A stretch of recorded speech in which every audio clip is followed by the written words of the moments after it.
Donc bienvenue à tous, bienvenue en satsang. Heureux de vous retrouver. Il y a eu quelques semaines qui ont passé depuis la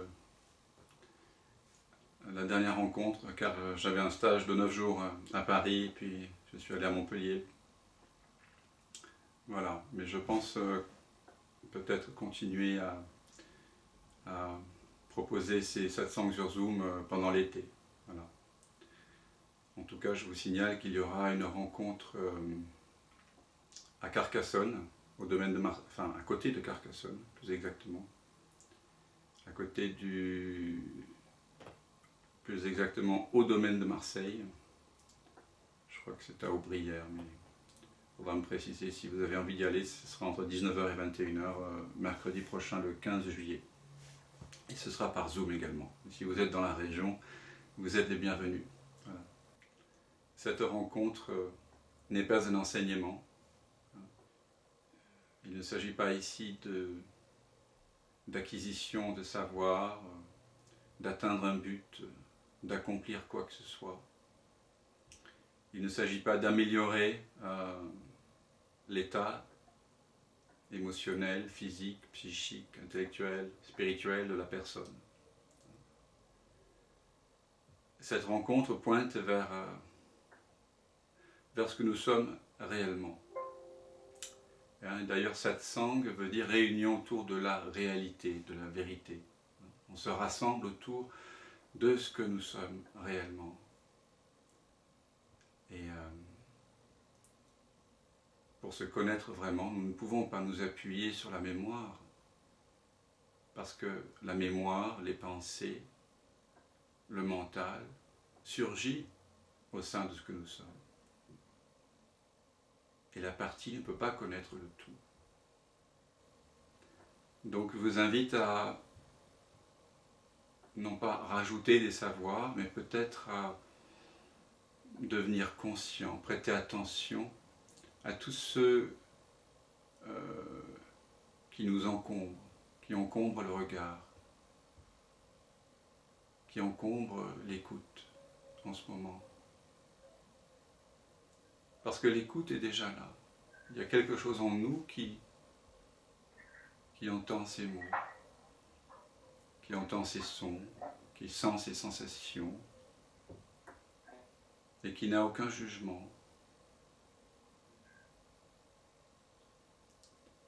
qui n'a pas de préférence. Une sorte de présence, nous pourrions dire, dans laquelle tout se manifeste.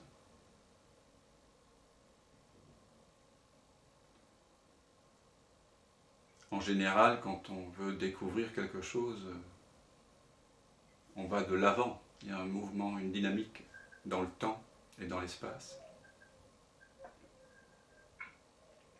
Mais ce dont on parle ici, ce vers quoi on pointe ici, est déjà là. Donc on pourrait dire pédagogiquement qu'il s'agit plutôt de faire un pas en arrière. Mais peut-être est-ce encore de trop, simplement ne pas faire sans faire le pas en avant qu'on fait d'habitude. Pour saisir, pour essayer de comprendre, pour essayer d'atteindre quelque chose. Et même pas, peut-être c'est encore trop. Pas seulement ne pas faire un pas en avant, parce qu'on ne peut pas le faire. Simplement voir qu'il n'y a pas lieu d'imaginer qu'on puisse faire un pas en avant. Car le pas en avant n'est qu'imaginaire.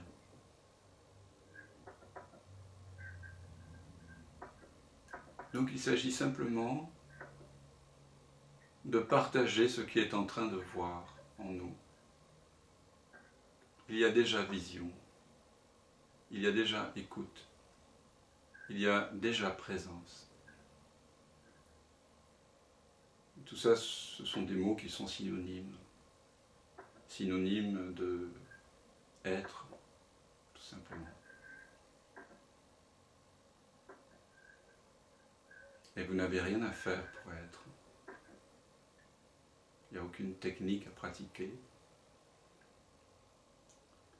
aucune morale à laquelle s'accorder. Il n'y a pas de devoir à accomplir.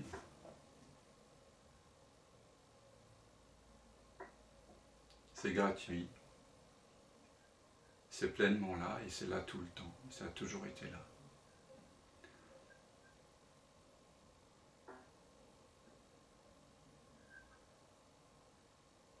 Cette présence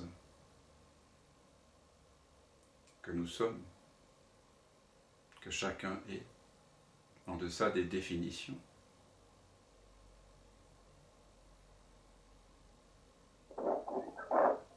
Dit absolument oui à tout ce qui se présente en elle. Cette présence accepte tout. Comment ne pourrait-elle pas tout accepter puisque tout apparaît en elle?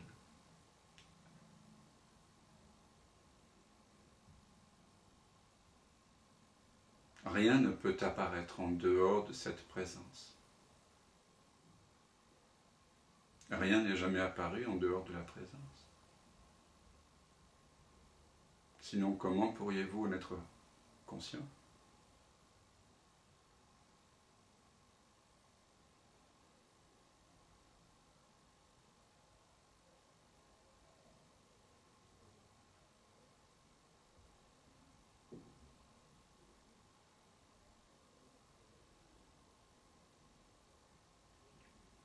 Un jour, Matsu, qui était un maître Chan, lorsqu'il était encore disciple, raconte une histoire avec son maître.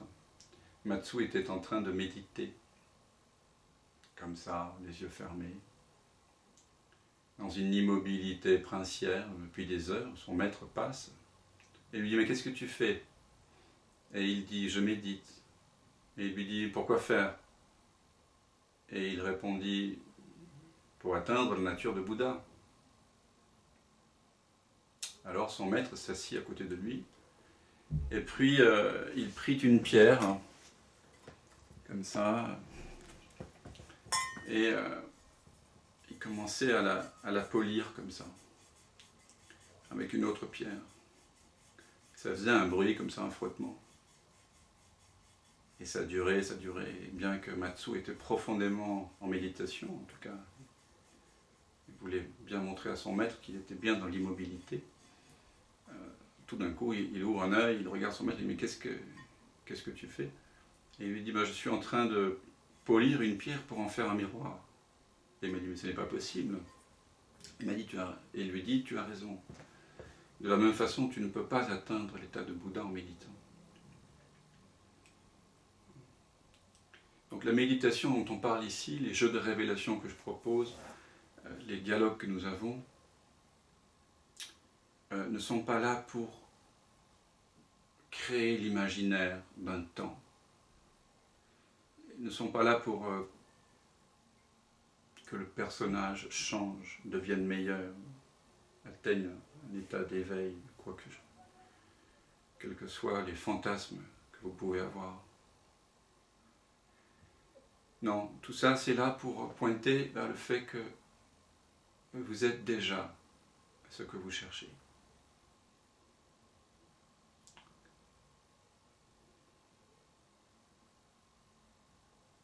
Vous êtes déjà ce que vous cherchez, pleinement. Alors si vous avez envie, nous pouvons partager à propos de ce que nous sommes déjà. Si cela ne vous semble pas clair, si cela demande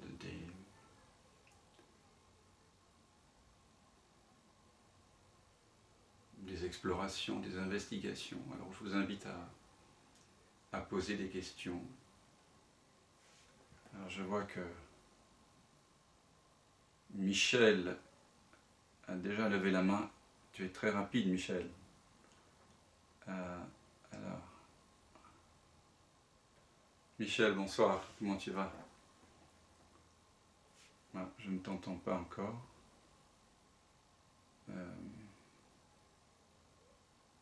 Alors,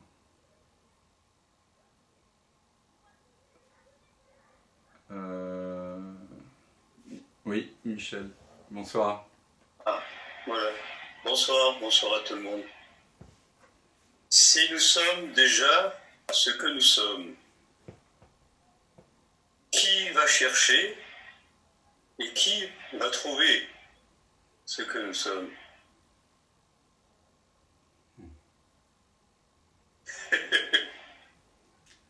Ça t'amuse. Rien que la question me met dans un point. Tu vois, c'est vrai que quand on pose la question qui, Et oui, on subodore qu'il y a quelqu'un à trouver. Mais ce n'est pas parce qu'il y a la question qui qu'il y a réellement quelqu'un à trouver.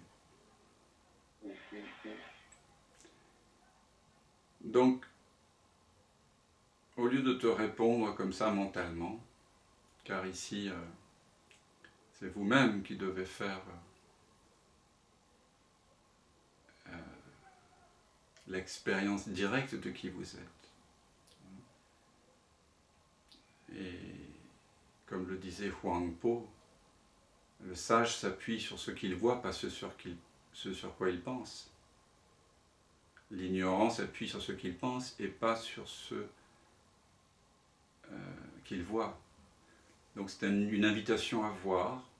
Donc plutôt que de te répondre comme ça, je vais vous proposer des questions, une série de questions pour découvrir si vous êtes vraiment ce pourquoi habituellement on se prend, c'est-à-dire un organisme corps mental. Alors je vais vous poser un ensemble de questions et vous y répondrez par vous-même. Et puis on verra si cette petite invitation t'inspire une réponse, peut-être silencieuse, qui sait. Alors on se prend habituellement, donc je vous invite à faire cette méditation les yeux fermés. Vous pouvez les garder ouverts éventuellement, mais celle-ci, exceptionnellement, je vous invite à la faire, les yeux fermés. Ce n'est pas une méditation, c'est plutôt une investigation du soi. Donc habituellement, on se prend pour un organisme corps mental. Donc je vous invite d'abord à voir si nous sommes ce corps. Alors il est manifeste qu'il y a en ce moment des sensations. Nous avons des sensations. Le corps est plein de vibrations, se manifeste les yeux fermés par des vibrations, des sensations. Mais la question qu'on se pose, c'est est-ce que ces sensations ont le pouvoir de nous enfermer dans un sac de peau à forme humaine? Est-ce que ces sensations ont le pouvoir de nous dire qu'on se trouve dans un corps, dans une tête, quelque part? C'est ça la question en fait. Alors, voyez d'abord les sensations, par exemple, des jambes. Si vous ne faites pas référence à la mémoire, et je vous demanderai de faire cette pratique sans faire référence à la mémoire, ni aux associations mentales, ni à tous vos savoirs de seconde main. Je vous demanderai de faire cette investigation vraiment comme si vous veniez de naître, comme un petit enfant qui découvre la vie. Donc si vous ne faites pas référence à la mémoire, et que vous vous appuyez seulement sur les sensations, qui sont les seules choses dont vous disposez dans l'instant par rapport au corps, combien de bras avez-vous dans l'instant? Sans faire référence à la mémoire. 3 bras, 10 bras, 100 bras, 1 bras. Comment savoir? Il y a des sensations, mais est-ce que ces sensations se présente sans la mémoire sous la forme d'un bras ou deux bras.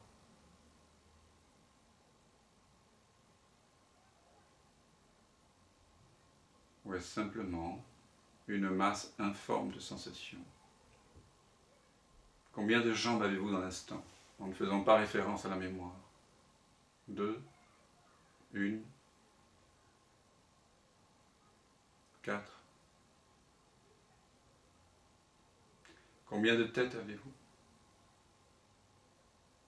Sans faire référence à la mémoire. 1, 2, aucune. Que vous disent les sensations?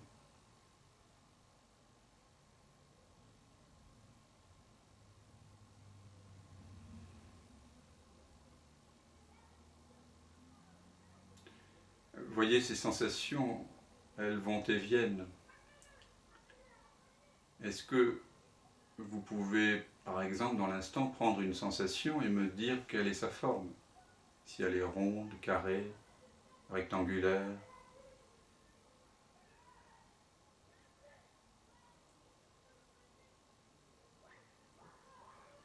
Vous voyez que les sensations elles-mêmes sont sans forme. Quand vous regardez bien, quand vous êtes très attentif.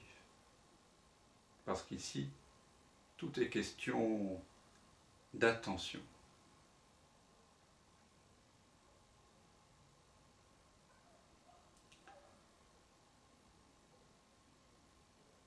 Quelle taille avez-vous dans l'instant? Faites-vous 1m50, 2 mètres, 10 mètres, 100 mètres, 1 kilomètre, 18 milliards d'années de lumière, c'est la taille de l'univers. Comment savoir si vous ne faites pas référence à la mémoire?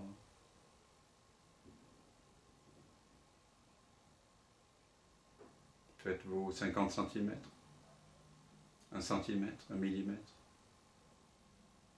1 micron, la taille d'un atome. Comment savoir quelle est votre taille dans l'instant? Avez-vous réellement une taille? Essayez d'explorer maintenant les yeux fermés l'attention vers le haut. Pouvez-vous trouver des limites à votre être, à la présence? Y a-t-il un endroit où vous cessez d'être présence, et un endroit où commencerait autre chose? Y a-t-il quelque part une séparation entre l'intérieur et l'extérieur?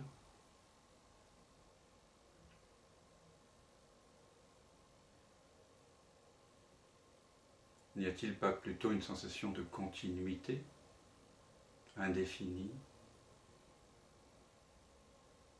Étendez maintenant votre attention vers le bas. Et voyez de même si la présence s'arrête à un moment donné, laisse place à autre chose, ou est-ce que tout apparaît dans la présence? Étendez votre attention vers le bas et vérifiez s'il y a une frontière, des contours qui limiteraient la présence et laisseraient autre chose commencer en dehors d'elle.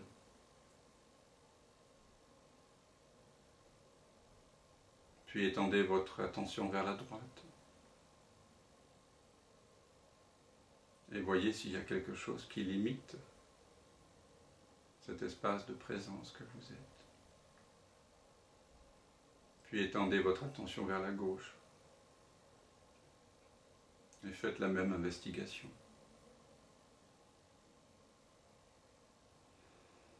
Étendez votre attention vers le devant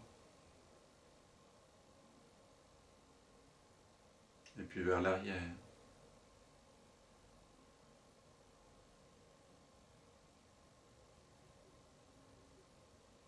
N'est-il pas évident que la présence que vous êtes est sans taille? Il se peut qu'un chiffre apparaisse, 1m60, 1m80, mais voyez que c'est simplement des mots, un concept qui apparaît et disparaît dans cette présence.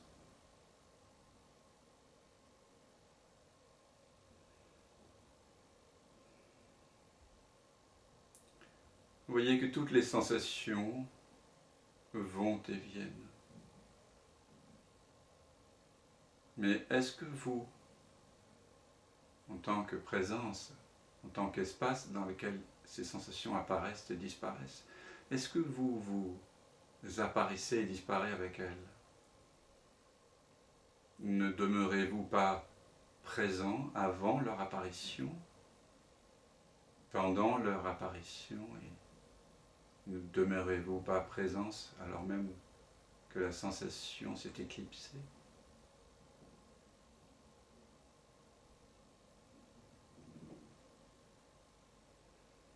Avez-vous un poids dans l'instant? Il se peut qu'il y ait une sensation de poids, mais voyez que cette sensation, elle apparaît au sein d'une présence qui, elle, est sans poids.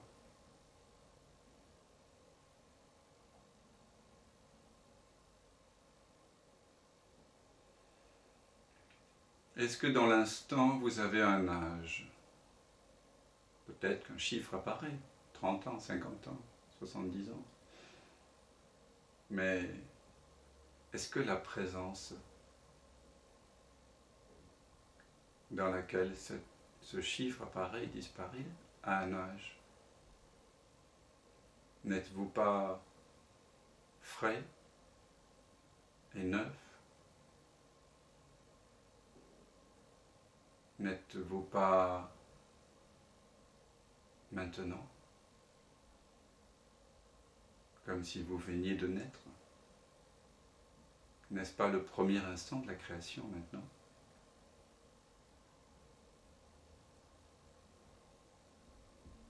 La présence que vous êtes a-t-elle un âge?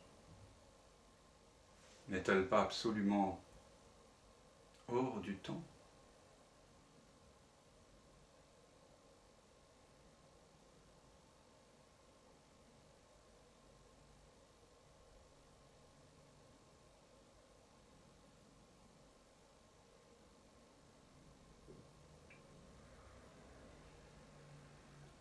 On vieillit tous les jours.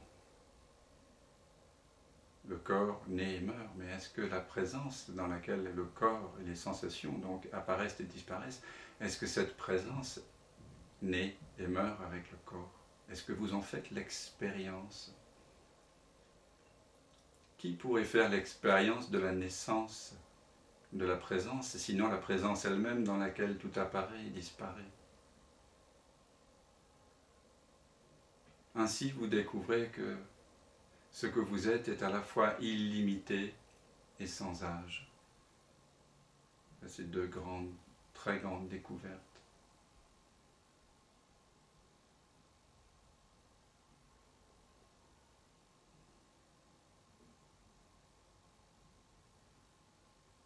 Donc vous n'êtes pas dans le corps, mais le corps en tant que sensation est en vous. Cela change bien des choses. Ce n'est pas seulement un changement de croyance, c'est un changement de paradigme absolu.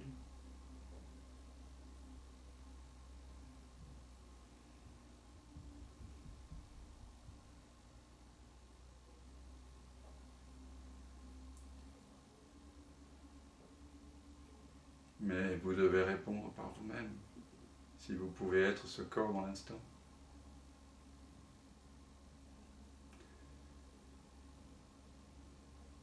Moi, je découvre en tout cas une présence illimitée, sans âge, sans couleur, sans forme, sans limite.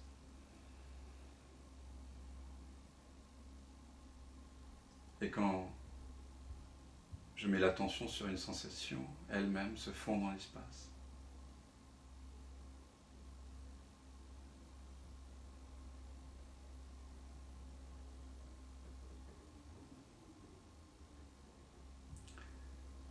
Maintenant, voyons ce qu'il en est pour le mental, parce qu'on s'identifie communément à ce qu'on appelle un organisme corps-mental.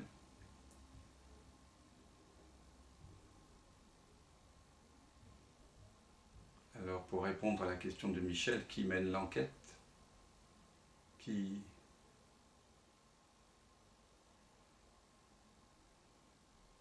est en chemin, On va continuer à voir si c'est ce corps, si c'est le mental. Ce n'est pas le corps apparemment, donc voyons ce qu'il en est pour le mental ou pour l'esprit. Le mental, c'est quoi? Ce sont des pensées. Ce n'est manifestement pas, en tout cas, je ne le vois pas comme ça, comme une entité. Je vois des pensées, voilà, mon expérience directe. Ça, oui. Mais d'où viennent les pensées?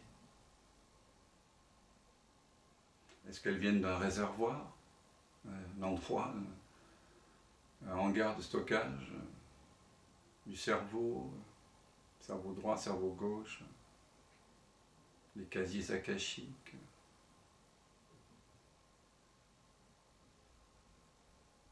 Observez les pensées qui sont là et voyez que de la même façon que les sensations, elles apparaissent et puis elles disparaissent. D'ailleurs, si vous regardez bien, il y en a une à la fois, et puis il y a un espace, et puis il y a une autre pensée. Pour ça, il faut prêter une grande attention.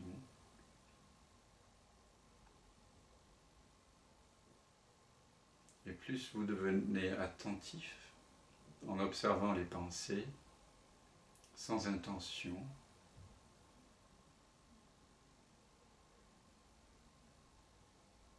plus vous réalisez que cela qui est la source de l'attention, elle, demeure présente avant l'apparition des pensées, pendant l'apparition des pensées et après que la pensée est disparue. Maintenant, je vous invite à évoquer le nom d'une ville de France qui commencerait par P.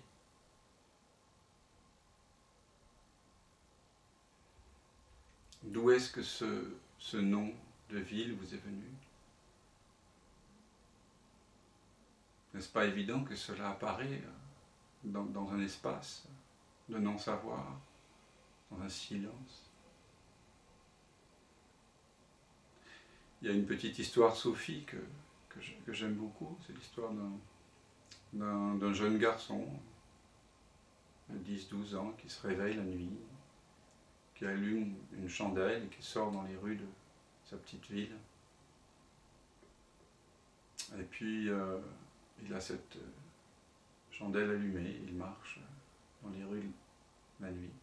Au détour d'une ruelle apparaît l'ange Gabriel et lui dit: mon garçon, d'où est venue cette lumière? Le garçon réfléchit un peu, puis il dit à l'ange Gabriel: je te dirai d'où elle est venue. Et il souffle dessus, si tu me dis où elle est partie.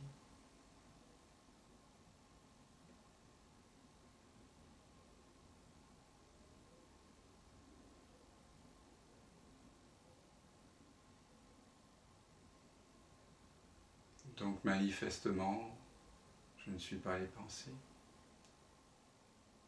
Est-ce que je suis les émotions? Souvenez-vous d'une émotion forte que vous avez eue récemment, évoquez quelque chose qui vous a touché et laissez venir cette émotion, cette évocation. Peut-être est-elle accompagnée effectivement d'un certain nombre d'images et de sensations. Laissez apparaître cette émotion. Laissez-la vivre, vibrer, à sa guise, à son rythme.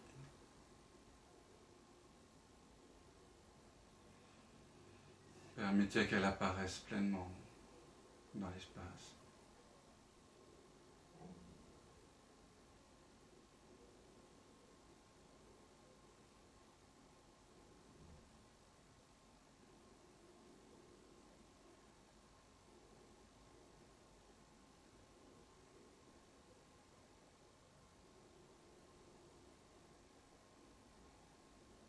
Puis voyez que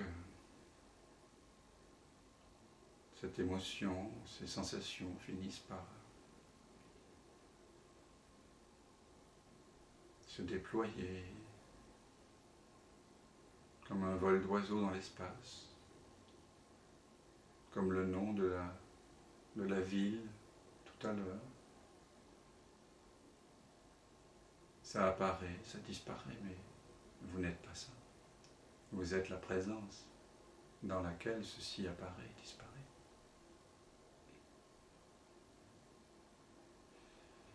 Est-ce que dans l'instant, vous avez une identité?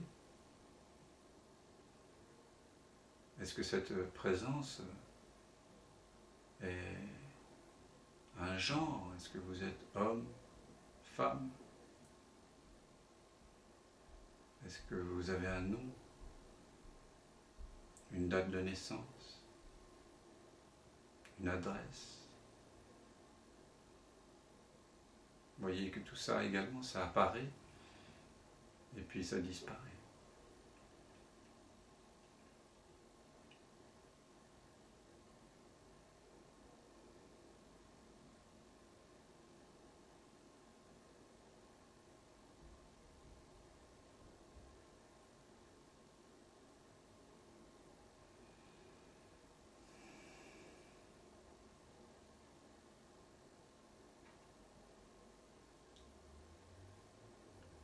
Si vous croyez être en possession d'un CV, vous pouvez énumérer vos nombreux diplômes, les magnifiques exploits que vous avez réalisés, les cuisants échecs, l'histoire de votre vie. Vous pouvez la laisser venir aussi, elle apparaît et puis elle disparaît dans une présence qui est sans histoire, qui est sans succès, sans échec. Vous pouvez laisser apparaître votre famille, votre adresse, votre nationalité. Et tout ce qui apparaît, et tout ce que vous laissez apparaître, va également disparaître. Ça apparaît dans une présence et ça disparaît dans la même présence. Donc, vous ne pouvez pas être tout ça.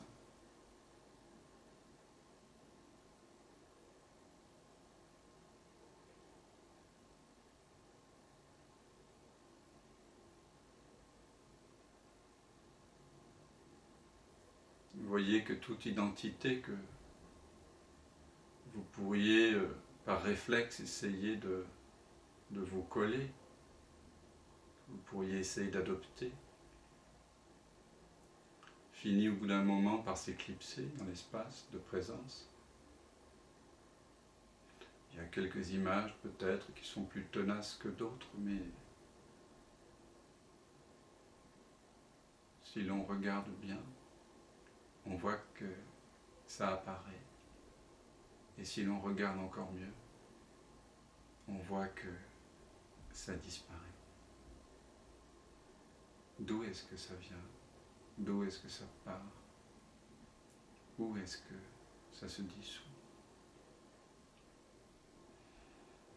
Alors comment vous sentez-vous en ayant perdu toutes ces identifications, toutes ces images de vous-même? L'idée d'être un corps, d'être un ensemble de pensées, des émotions, l'idée d'avoir une nationalité, un caractère, un genre, des préférences. Comment vous sentez-vous? Vous sentez-vous confus? Est-ce difficile? Problématique? Ou plutôt léger, spacieux, vide et plein?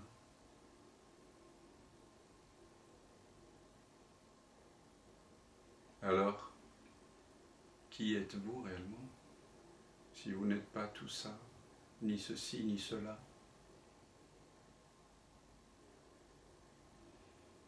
Nous pourrions dire « je suis ».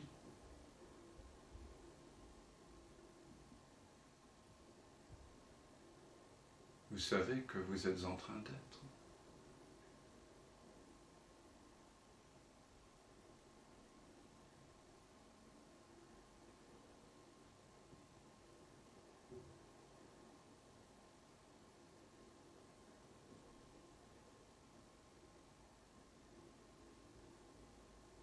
peut-être est-ce cela votre véritable nom, je suis. Et vous voyez que ce je suis n'est pas personnel. Comme disait Jésus dans les évangiles, avant qu'Abraham ne fût, je suis. Ce je suis est impersonnel, il n'a pas de limite, il n'a pas de ni commencement ni fin.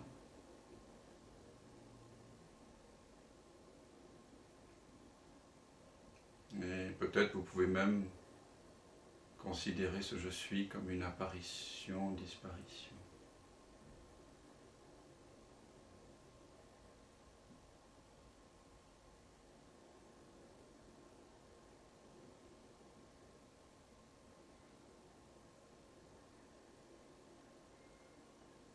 Et aller au-delà,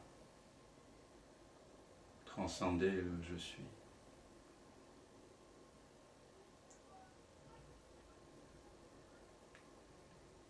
Vous laissez complètement aimanter, absorber par l'inconnu, par le mystère.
Alors je suis désolé mon ami, je n'ai pas de réponse pour toi, mais peut-être qu'à travers cette investigation,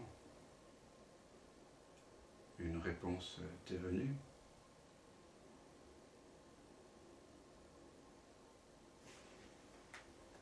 Qu'en est-il pour toi, Michel ?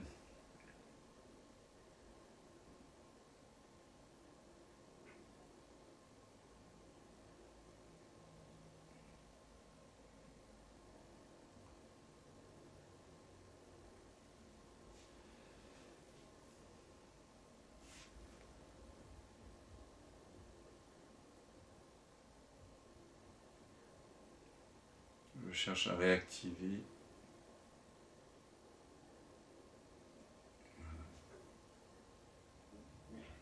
Voilà. Oui. Alors Michel, est-ce qu'il y a une réponse pour toi?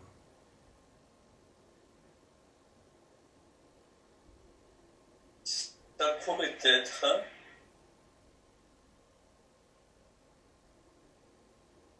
cette présence est en dehors de tout concept, de toute imagination, sans cesser d'être sans forme. Elle prend successivement des formes qui vont, qui viennent. À la fois elle change la présence et en même temps elle ne change pas. Et je ne peux pas faire de différence entre la présence et on pourrait dire ce que je suis ou moi, mais ça n'est un point où aucun mot n'a plus vraiment une réelle signification. Et donc, est-ce qu'il y a encore une question? Des questions peuvent venir, parce que j'adore ça. Mais qui adore ça? J'adore...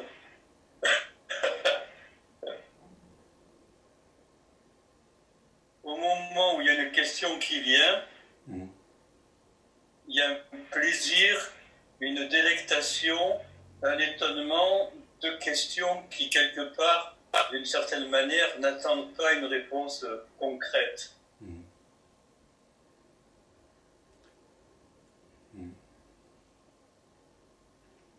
Est-ce que tu connais la délectation d'être sans question?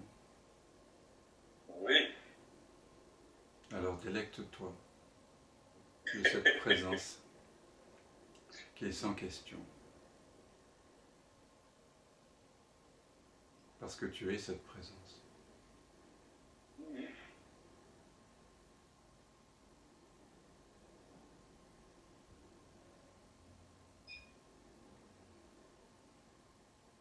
Il n'y a aucun doute pour moi. Et la question est aussi la présence. Et l'absence de question est aussi la présence.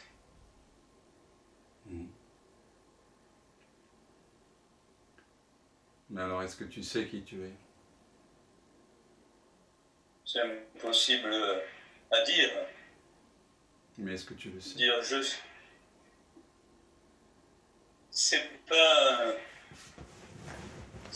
un savoir comme je pourrais dire je sais que je suis chez moi, ou que j'habite à Montpellier, ou que je suis français, ou que j'ai fait des études de musique. C'est certain. Mais est-ce que tu sais qui tu es donc vraiment?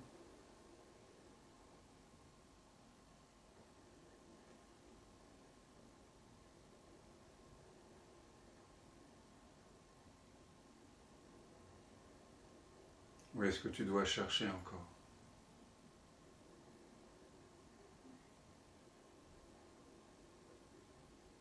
Est-ce qu'il y a quelque chose qui te manque? Non. Vraiment? Mhm. Alors, je t'invite à goûter ça. Cela qui ne manque de rien. Car en cet instant, il nous manque absolument rien.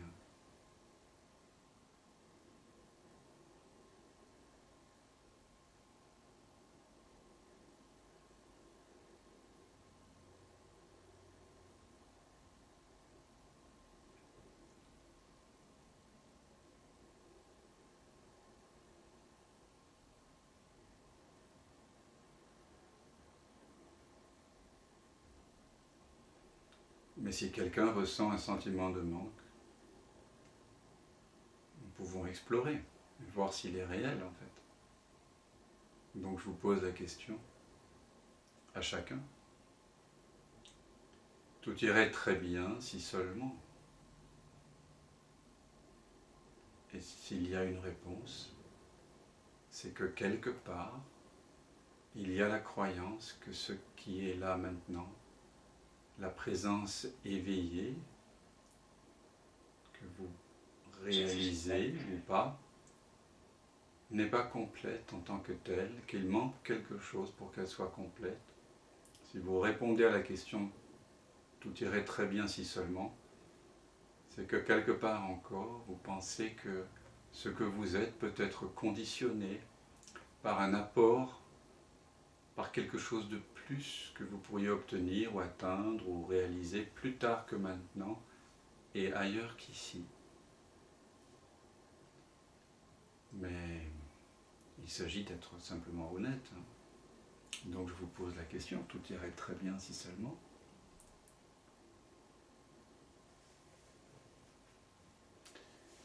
Et sinon, nous pouvons simplement plonger profondément dans cette présence, coïncider avec elle, avec nous-mêmes, tout simplement, parce que c'est notre droit de naissance, c'est ce que nous sommes.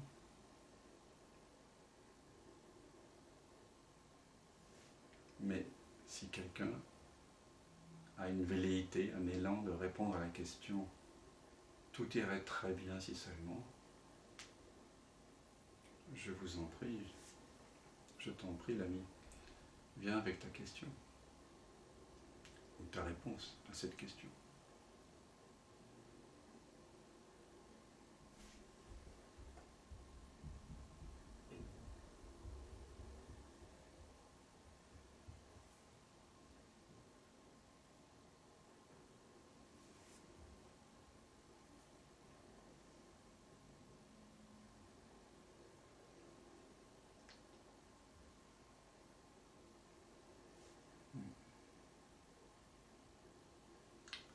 Florence, ça veut dire j'ai une question? Ah, parce que j'ai oublié de préciser qu'on peut lever les mains. Ah, ben il y a plein de questions du coup. Donc je vais commencer à aller par Florence qui a levé la main visuelle, parce que en fait, si vous levez les mains en visuel, je ne vous vois pas tous. C'est une galerie, il y a 44 participants et je n'ai que 9 visages. Donc si vous avez une question, il faut lever la main bleue et donc du coup je peux le voir. Mais là, en l'occurrence, je t'ai vu Florence. Donc je vais te demander la réactivation de ton micro. Bonsoir Florence. Alors parfois je ne sais pas pourquoi il faut que je fasse 2 fois l'opération pour que ça marche. Bon. Oui, Alors. bonsoir Dan. Bonsoir. Donc je n'ai pas de main bleue sur mon écran, donc c'est pour ça que ma main beige. D'accord. Bon, là en l'occurrence ça marche, mais pour une prochaine fois, essaie de regarder si tu peux trouver. Il y a forcément un endroit où il y a la possibilité. Alors ça dépend effectivement des ordinateurs, des iPads, des téléphones portables, mais les configurations changent un peu. Mais il y a à un moment donné, voilà. Alors, mais ça n'a aucune importance. Comment tu vas? Je vais très bien, si. En fait, on est quand même incarné, donc on a nos 5 sens et nos pensées, on a un psychisme et donc on réagit face à ce qui se passe dans le monde et qui peut nous atteindre. Donc on peut avoir eu des expériences difficiles qui font que on peut répondre, tout irait très bien si les circonstances de la vie étaient moins perturbantes. Alors, d'accord. Et dans ce genre de questions, c'est intéressant que tu sois plus précis, que tu évoques quelque chose qui est pas général, mais qui te concerne toi, particulièrement. Alors, sauf si c'est très très très intime, tu dis ah, et c'est ok. Oh, bah, mais non, mais je peux y aller. Hein. Oui, je pense que c'est mieux parce que cette question, elle sert vraiment à faire surgir ce qui vous touche.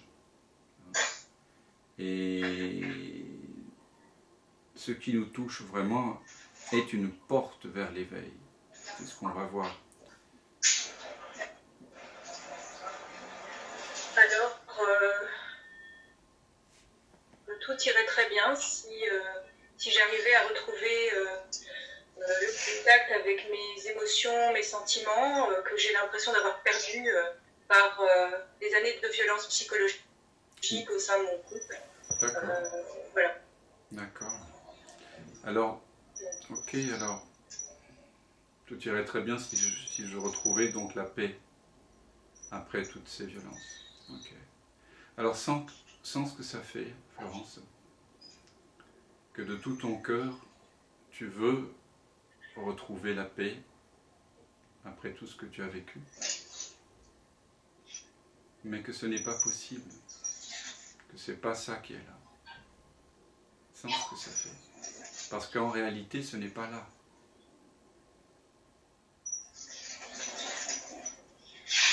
Donc sens ce que ça fait, que de tout ton cœur, tu aspires qu'à ça, à retrouver ta paix intérieure après tous ces épisodes violents, mais que ce n'est pas possible. Attendez, je vais tout mettre en sourdine et je te reprends parce que il y a des petits bugs. Voilà.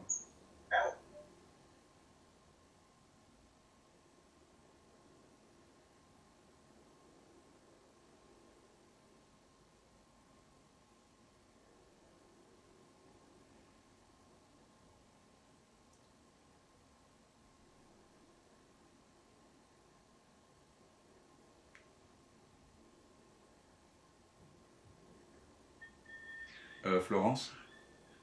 Oui. D'accord. Je suis désolé, j'ai dû faire quelques opérations parce que parfois il y a d'autres gens qui ont des micros ouverts. Comment te sens-tu lorsque tu réalises que de tout ton cœur, tu veux retrouver la paix, mais que ce n'est pas possible.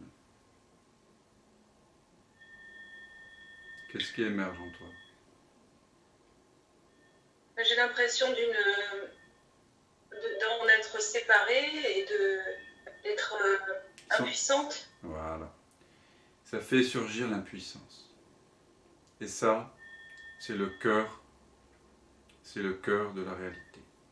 En tout cas, c'est la gangue autour du cœur de la réalité. Donc maintenant, sens ce que ça fait que d'être impuissante. Tactilement, sensoriellement, sans la mémoire, sans commentaire, sans pensée. Sens ce que cela fait que d'être impuissante.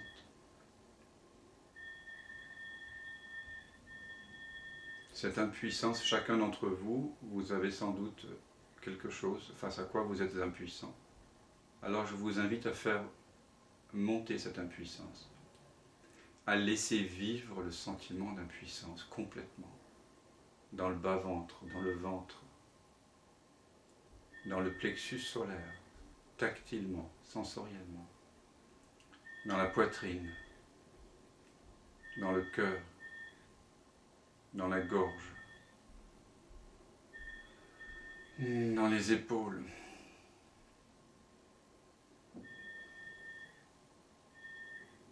dans le dos, dans l'arrière de la tête, dans le visage, dans la mâchoire, dans les dents. C'est une expérience tactile, l'impuissance, le vibratoire. Et vous laissez vibrer, résonner l'impuissance. Complètement. Sans rien dire, sans rien penser, juste sentir directement cette impuissance, cette situation sur laquelle vous n'avez aucun contrôle. Et vous sentez ce que cela fait. Vous faites complètement l'unité avec cette impression d'impuissance. Et tu peux dire en pensée, vous pouvez dire en pensée, je suis l'impuissance. S'il y a cette impression d'impuissance en vous, je suis l'impression d'impuissance. Et donc Florence, tu sens complètement ce que cela fait que d'être l'impuissance.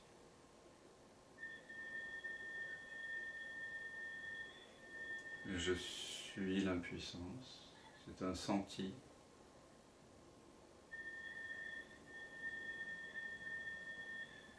Pas de commentaires.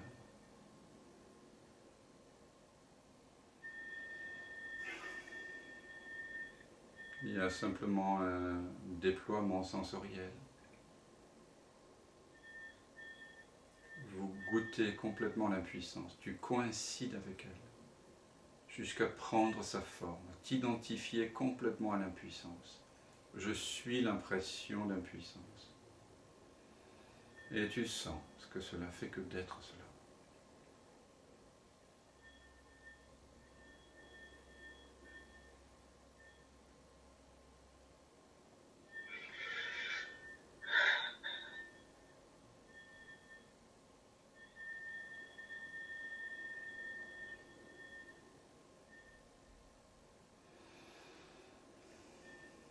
Complètement.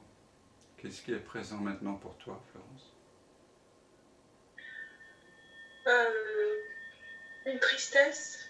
Ok, maintenant, tout le monde, quoi que ce soit, quelle que soit l'impression présente, et toi aussi, Florence, tu fais l'unité avec cette impression de tristesse. Et quand je dis faire l'unité, ça veut dire sentir. Et quand je dis sentir, ça veut dire être avec sans la pensée, sans commentaire, sans jugement, sans conclusion. Juste être avec, sensoriellement, tactilement, vibratoirement. Je suis la tristesse, ou je suis l'impression sensorielle de l'instant. Et chacun, vous pouvez faire l'unité en disant « Je suis l'impression du corps ». Et toi, Florence, tu fais l'unité avec la tristesse, complètement. Tu goûtes ce qu'il y a à goûter et tu te fonds dedans. Parce que quand tu dis « je suis la tristesse », il n'y a plus de sentiment de séparation entre toi et la tristesse. C'est comme deux vagues qui s'unissent, qui se rencontrent et perdent la forme, qui perdent les contours. Et tout d'un coup, la substance commune des deux vagues est révélée. C'est l'eau qui se révèle à elle-même, soudain, dans cette rencontre. Ah oui, c'est moi, eau, qui prend la forme de cette vague. Et là, lorsque tu dis « je suis la tristesse », à un moment donné, ce qui se révèle, c'est que toi et la tristesse, vous êtes faits de la même substance, de la même vibration, de la même lumière, de la même présence, de la même conscience, du même soi, qu'importe les mots. Mais il y a unité. Et à ce moment-là, sans les mots, sans la mémoire, juste sensoriellement, tactilement, il y a une impression d'expansion, d'espace, où il est très difficile de localiser quoi que ce soit, surtout soi-même. Est-ce que c'est cela ton expérience dans l'instant ? Oui, je crois que j'ai ressenti ça, effectivement. Et qu'est-ce qui est présent maintenant pour toi ? Qu'est-ce qui apparaît dans le champ de la conscience ?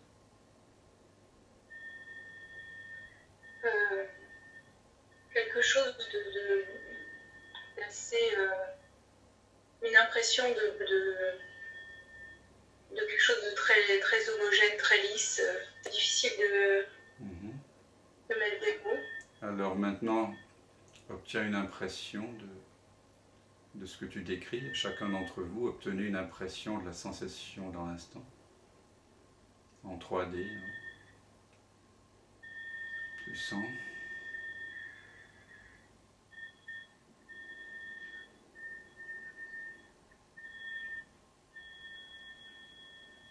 Et maintenant, vous faites l'unité avec. Tu fais l'unité avec cette sensation indescriptible, avec cet ensemble vibratoire, avec cette impression. Tu fusionnes avec. Tu sens ce que cela fait que d'être ça. Tactilement, vibratoirement, sans commentaire.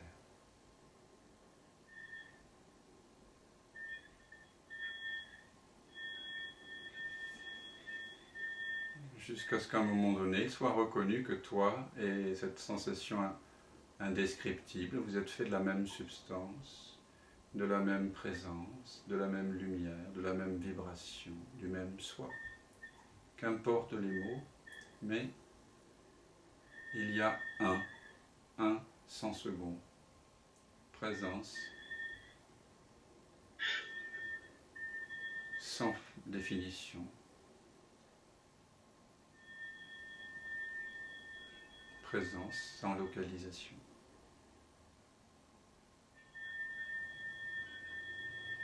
Est-ce que c'est cela que tu expérimentes dans l'instant, Florence ? J'ai un petit peu de mal à faire l'unité avec cette impression, en fait. Ok. Alors, sans ce que ça fait quand on a du mal à faire l'unité, on doit sentir qu'on a du mal à faire l'unité. Sans ce que ça ressent, ce que ça fait dans le corps, quand on a du mal à faire quelque chose, qu'on veut tenter de faire quelque chose et qu'on ne réussit pas. Ça t'arrive des fois ? Et bien sans ce que ça fait, quand on n'y arrive pas, qu'on a du mal, qu'on ne sait pas trop, on ne comprend pas très bien, on n'y arrive pas.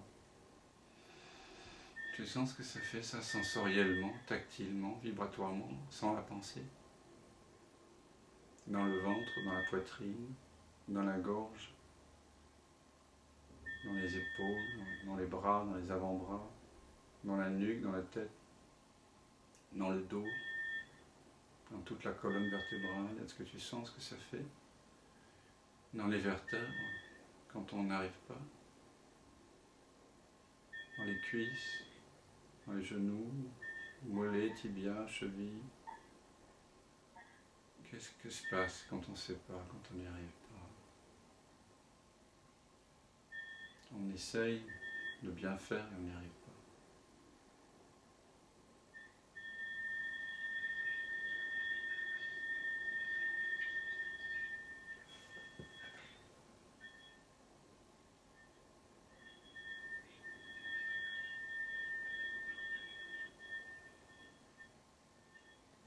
C'est comment pour toi?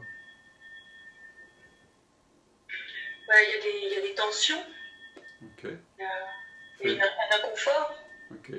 Alors fais l'unité avec l'inconfort et tu dis en pensée, je suis l'impression d'inconfort. Je suis l'impression d'inconfort et chacun d'entre vous, vous obtenez l'impression du corps et vous dites je suis l'impression du corps. Mais toi tu dis je suis l'impression d'inconfort et tu sens ce que ça fait, sans les mots, sans pensée, sans commentaire. Et tu sens ce que ça fait que d'être l'inconfort pleinement. Tu goûtes cette impression d'inconfort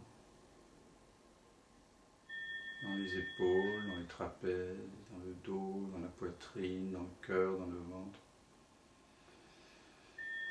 Je suis l'impression d'inconfort, tu répètes en pensée. Je suis l'impression d'inconfort. Tu sens ce que ça fait que d'être cette impression d'inconfort.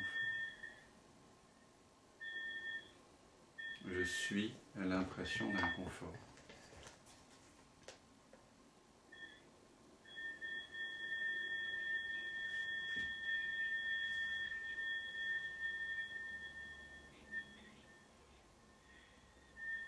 Alors, je peux être tout en fait. oui. Je peux être tout ce que je veux. Mais oui, tu peux, non seulement tu peux, mais tu es. C'est ça l'invitation, c'est ça l'invitation que je partage. C'est que tu es déjà tout. Donc c'est pas quelque chose à faire, effectivement. Il semble que nous faisons une pratique, sentir. Mais c'est simplement sentir ce que nous sentons déjà.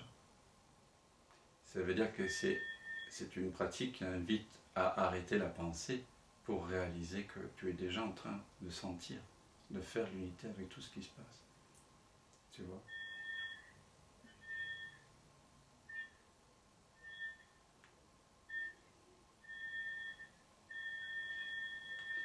Et tu vois que ça ouvre une porte. Quand tu fais l'unité avec ta résistance, ça ouvre sur le même espace que celui qui s'ouvre lorsque l'on investigue pour savoir si on est le corps et le mental comme tout à l'heure. Mais ça ouvre à partir d'une apparente fermeture. Tu vois ? Tout à l'heure, nous avons retourné l'attention vers la présence. Nous avons discriminé entre ce qui apparaît et disparaît et la présence qui est là, de votre côté. Le regard désencombré. On a détaché les ceci et les cela de je suis pour revenir à je suis et se laisser absorber par l'arrière-plan. Là, nous avons fait l'unité avec les impressions qui semblent être des impressions différentes de moi. Et au travers de cette investigation qui est d'une nature un peu différente, on pourrait dire, le senti, ou au contraire on ne sépare pas, mais on unit, on retrouve le même espace de présence. Nisargadatta Maharaj, un grand pointeur non duel, un éveillé j'utilise ce terme avec guillemets, au XXe siècle, qui a écrit, enfin en tout cas il y a un très beau livre qui a été écrit à partir de ces dialogues qui s'appelle « Je suis ». Le titre en anglais c'est « I am that ». Et il disait, Nisargadatta Maharaj, que les gens venaient rencontrer du monde entier dans sa petite piole à Bombay dans les années 60-70. Il est mort en 81. Il disait, quand je vois que je ne suis rien, c'est la sagesse. C'est ce que nous avons abordé au début, ce soir, ensemble. Lorsque je vois que je suis tout, c'est l'amour. Entre les deux, ma vie s'écoule. Et donc, tu viens d'expérimenter directement, Florence, le fait de faire l'unité avec cette impuissance qui t'a amené ensuite vers une tristesse et ensuite vers autre chose. Si ça prend un temps, c'est que la pensée intervient dans le senti. Mais lorsque le senti est pur et sans pensée, on réalise que, en fait, je suis déjà ça. Et la tristesse, en réalité, est faite de la même essence que moi. Et cette essence, c'est la paix, la complétude, la joie. Une joie qui est sans objet. Ce n'est pas une joie qui dépend de ce qui t'est arrivé, des traumatismes que tu as vécu. C'est une joie qui naît de la reconnaissance du fait que tu te reconnais en toute chose, en fait, et que tu reconnais que toute chose est vide de substance, profondément. Tu vois ? Tu reconnais une non-séparation.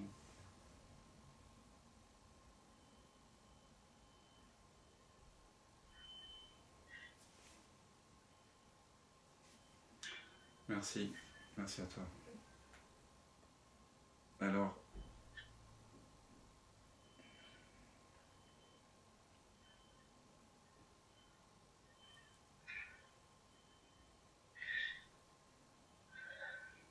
est-ce qu'il y avait d'autres questions? Mais il y avait trois mains bleues levées, mais du coup, comme j'ai vu Florence qui avait levé la main d'abord. En fait, on vient de passer comme ça en revue les deux grandes façons de révéler notre vraie nature, qui existent dans toutes les traditions, à toutes les époques. La voie de la connaissance, le jnana yoga. On discrimine entre le transitoire et le réel. Et en neti-neti, on reconnaît qu'on n'est rien de perceptible, rien de concevable, et se révèle une présence sans forme et sans âge. Une vacuité, on pourrait dire, quelque chose qui est absolument libre de toute forme.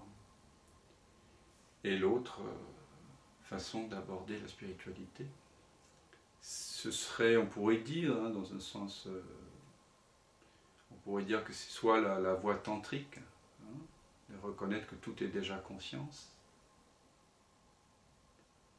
ou on pourrait dire que c'est la voie de la dévotion, mais pas la dévotion à un dieu, à quelqu'un, à un gourou, à Krishna, à Jésus, non, la dévotion à tout ce qui est.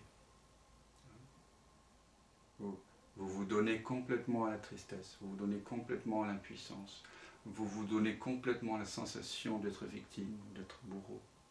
Vous devez laisser vibrer complètement les choses en vous et faire l'unité avec jusqu'à ce qu'elles se dissolvent. Parce qu'en réalité, il n'y a qu'un sans second. C'est pour ça qu'on est déjà tout. Mais il y a ces deux façons de le reconnaître qu'on a souvent opposées dans l'histoire de la spiritualité, mais qui sont très complémentaires en réalité.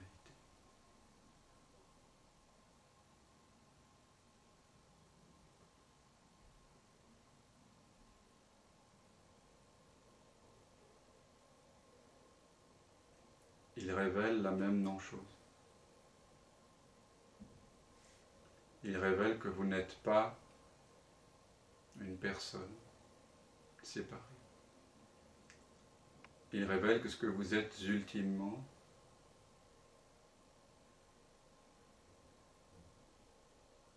n'est pas quelque chose qui peut être perçu ou pensé.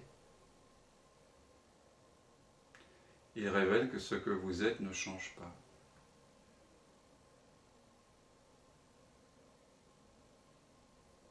Que ce que vous êtes réellement, ultimement, est sans commencement.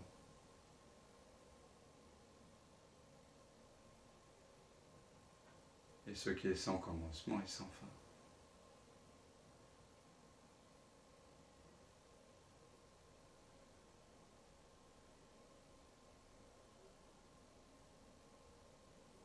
Donc vous réalisez que celui qui semblait se réjouir de ses succès apparents et s'affliger de ses échecs apparents n'a pas de réalité. Quand vous regardez bien, il n'y a personne au centre de l'expérience. Mais il faut bien regarder.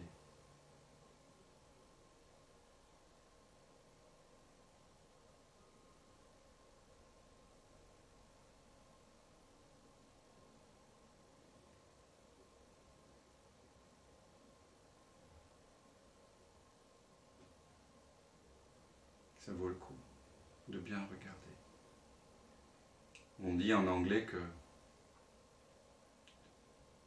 l'investigation du soi avec un grand S, on dit it's the unfindable inquiry. C'est une enquête sans solution. Il n'y a rien à trouver. Et pourtant, tant que vous vous prenez pour quelqu'un, et vous vous prenez pour quelqu'un tant qu'il y a de la souffrance psychologique, tant qu'il y a l'attente de quelque chose, tant que vous croyez être quelqu'un de séparé, tant que vous croyez exister dans le temps, tant que vous croyez en la causalité, tant que vous croyez être localisé, tant que vous croyez avoir un corps, un mental, tant que vous croyez quoi que ce soit, il y a de toute façon une souffrance. Dès qu'il y a croyance, il y a souffrance. Dès qu'il y a attachement, dès qu'il y a identification. Donc tant qu'il y a tout ça, tant que vous vous prenez pour quelqu'un, il y a lieu de mener l'investigation. Si vous avez ce pressentiment de la vérité qui vous porte, qui vous pousse, et si vous êtes là, bien sûr, ce soir, si nous sommes là ensemble, c'est pour partager ça.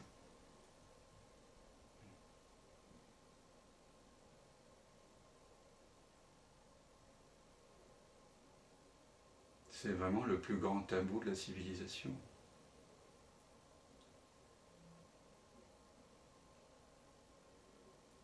C'est cette méconnaissance de notre vraie nature.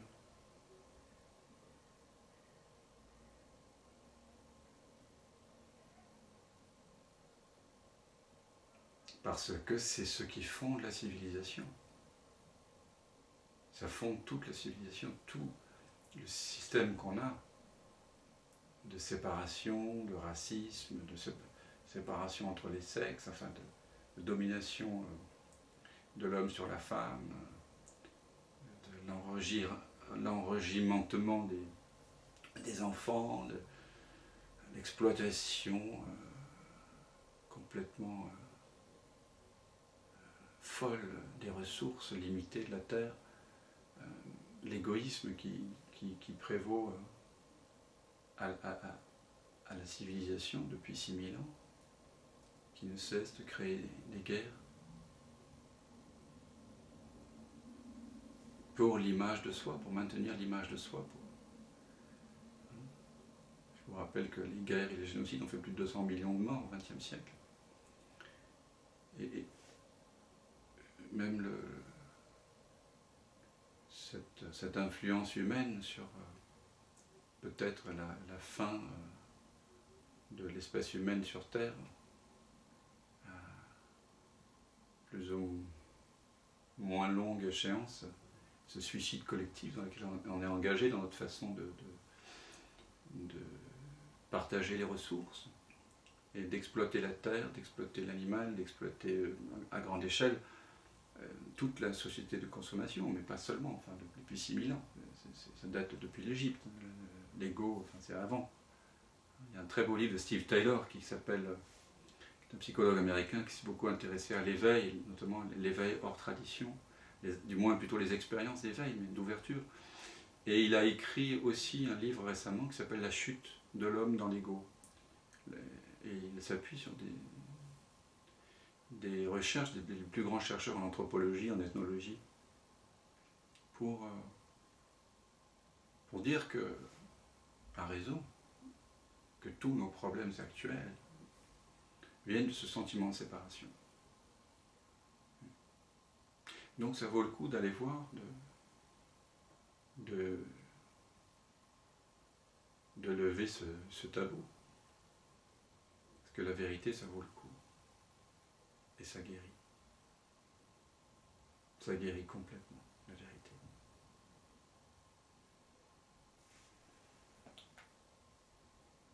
Alors, je vois que Pravina, je crois que c'est Pravina, qui lève la main.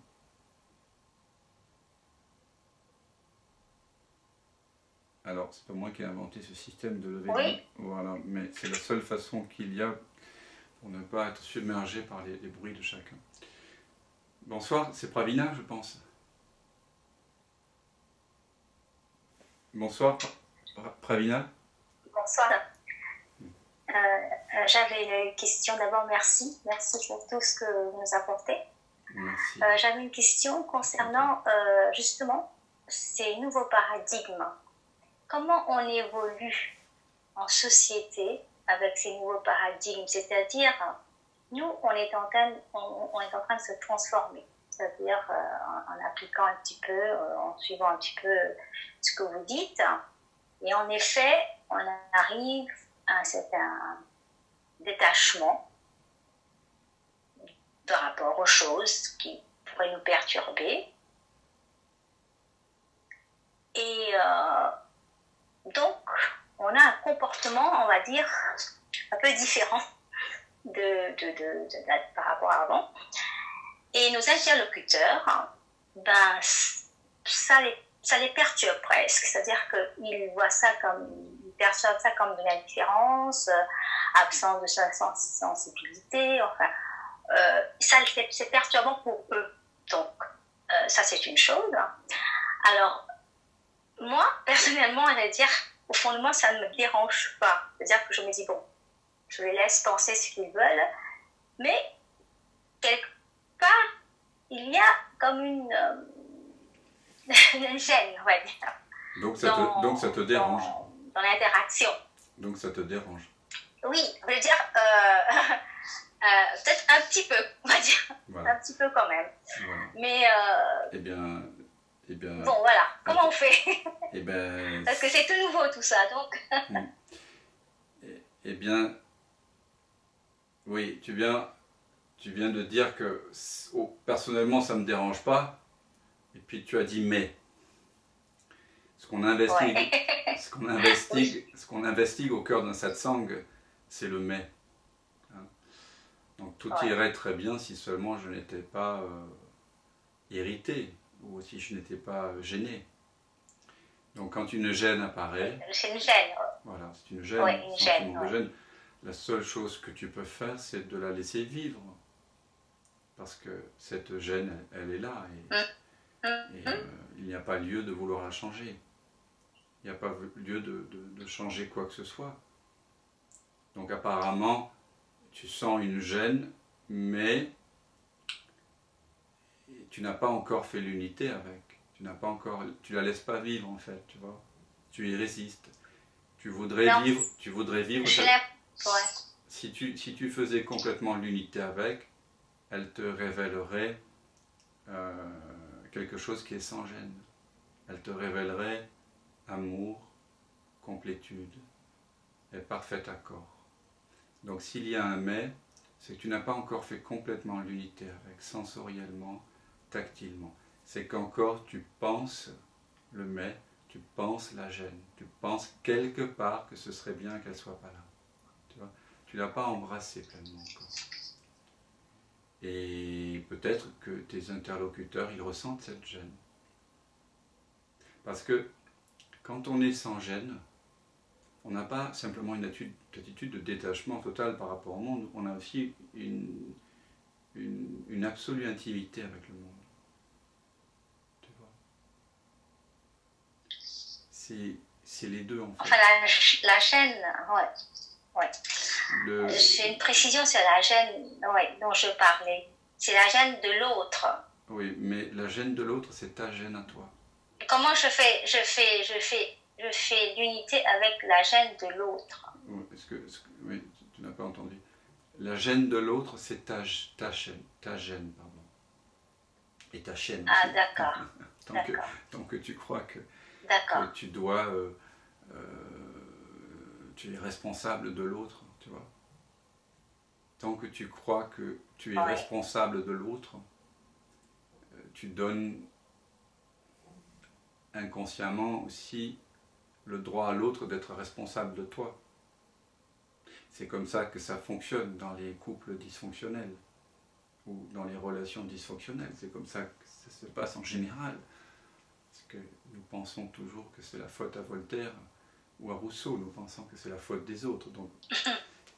Mais quand la gêne des autres, elle te gêne toi, c'est toi qui ressens la gêne. Peut-être que eux, ils ont une gêne, peut-être que eux, ils n'en ont pas. Mais toi, tu peux simplement sentir la gêne que ça t'occasionne, toi. Il y a une réaction en toi. Quand tu vois les réactions que eux, ils ont extérieurement, toi, tu as une réaction.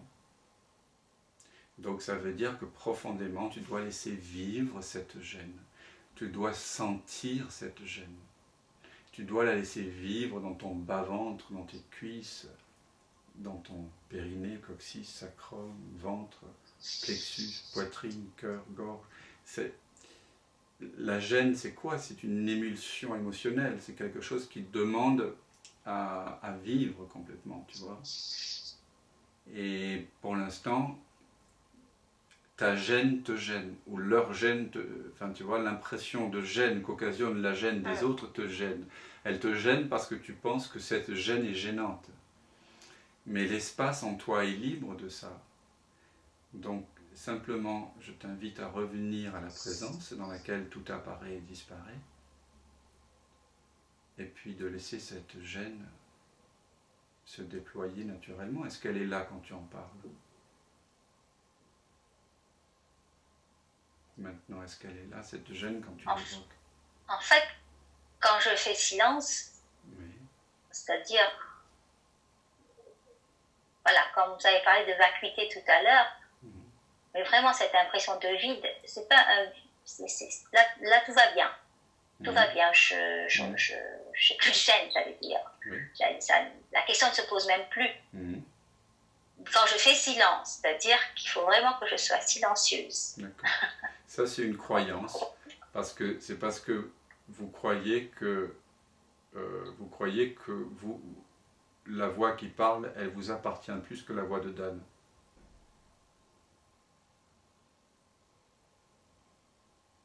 Je comprends pas. En ce moment, vous pensez que la voix qui parle, la voix féminine, là, vous pensez que c'est vous, et que la voix qui parle, c'est pas vous.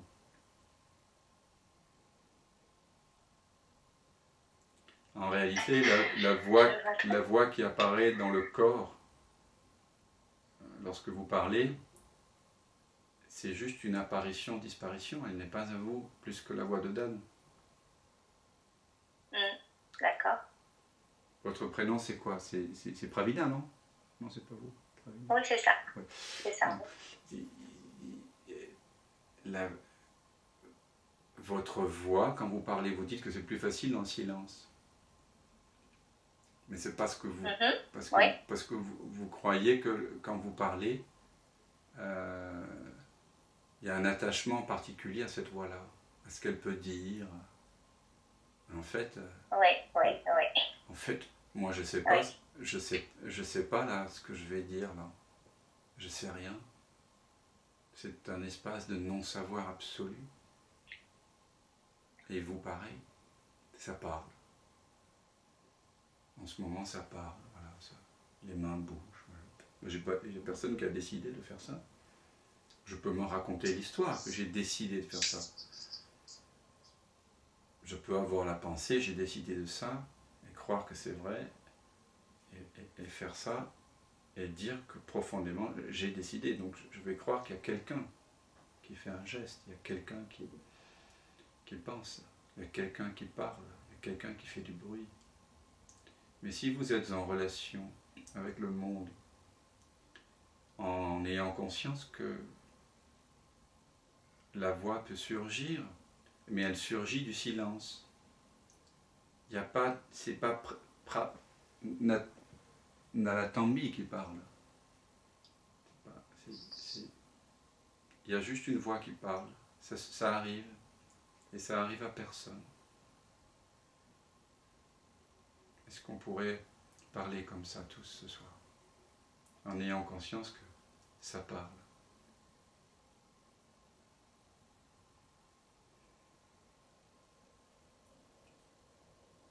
Qu'est-ce qui se passe quand vous considérez les choses comme ça? C'est comment?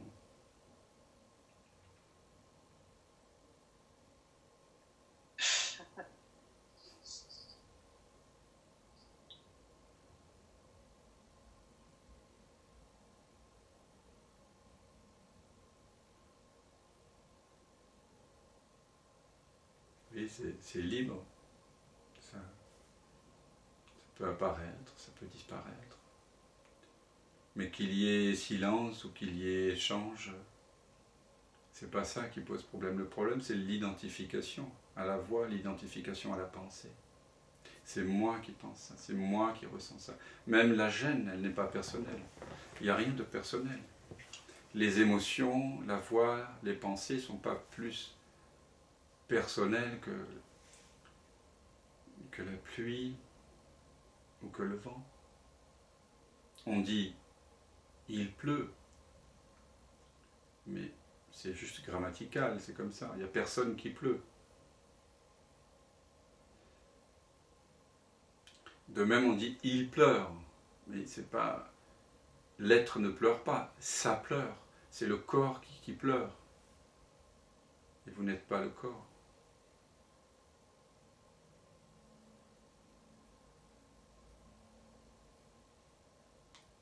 Donc quand les larmes viennent, Quand le besoin de silence vient, c'est ça qu'il faut laisser vivre. Et quand la parole vient, il faut la laisser vivre aussi. Mais il n'y a personne qui décide de parler ou de faire silence. Penser cela, ça génère la guerre. Les 200 millions de morts au XXe siècle sont morts parce qu'ils pensaient pouvoir faire le silence ou pouvoir décider de parler. C'est que ça. C'est le libre arbitre, l'illusion du libre arbitre qui crée la guerre, paradoxalement.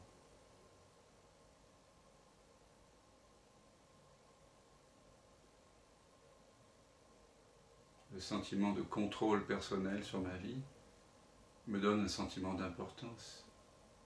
C'est lié à l'image que j'ai construite de moi. Et elle est beaucoup plus précieuse que les autres, la séparation, et ainsi de suite.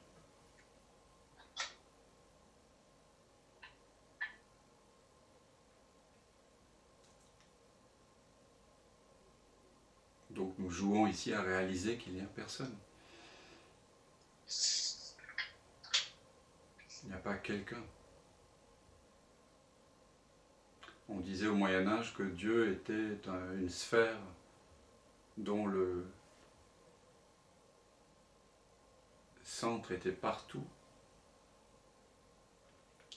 et la circonférence nulle part.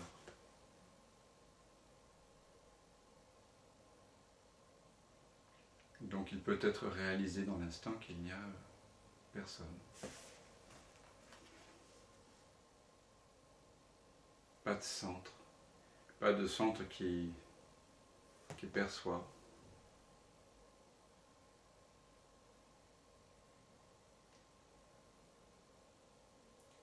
D'ailleurs, je vais vous inviter à cette belle pratique de Douglas Harding que je me suis fait mienne depuis bien des années et que je partage. On va se revêtir d'espace pour se poser la question et répondre enfin à Michel qui attend, qui se languit d'avoir sa réponse, qui mène la recherche.